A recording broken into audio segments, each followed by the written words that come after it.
Hello viewers, Kovvur మెరకవీధి రౌరామలైన దగ్గర ఒక విగ్రహం గురించి నేను ఒక షార్ట్ అయితే అప్లోడ్ చేశాను. ఎస్టర్డే ఏం జరిగిందంటే కుంకుమ పూజలు అయితే జరిగినాయి.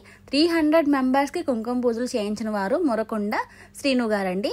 నిన్న 3వ రోజు కదా, మీకు అన్ని అప్డేట్స్ ఇస్తాను కదండి. ప్రతి సంవత్సరం ఇలా కుంకుమ పూజలు ఎవరో ఒకరు పెట్టుకుంటారండి. ఇంటి దగ్గర నుంచి వచ్చిన ఆడపడుచులందరూ 2 కొబ్బరికాయలు, చెంబు, పళ్ళం ఈ 3 తెచ్చుకుంటే చాలు. మిగతావన్నీ వాళ్ళే ప్రొవైడ్ చేస్తారు. ఎవరైతే చేపిస్తున్నారో ఈ కుంకుమ పూజలు వాళ్ళే ప్రొవైడ్ చేస్తారండి. టేబుల్స్ వేసి చైర్స్ వేసారేంటి, కింద కూర్చోవాలి కదా అనుకోకండి. ఎందుకంటే ఎక్కువ మంది ఉన్నప్పుడు టేబుల్సే చాలా బాగుంటుంది, కూడా చూడడానికి బాగుంటుంది. వాళ్ళు పూజ చేసుకోవడానికి కూడా కంఫర్ట్గా ఫీల్ అవుతారు. కింద కూర్చునే కన్నా కొంతమంది కూర్చోగలుగుతారు, కొంతమంది కూర్చోలేరు కదండి. అందుకే అందరికీ టేబుల్స్ వేసి చైర్స్ వేస్తారు. కొంచెం ప్లేస్ కూడా మనకు కలిసి వస్తుంది, కూర్చునే వాళ్ళకి బాగా తెలుస్తుంది.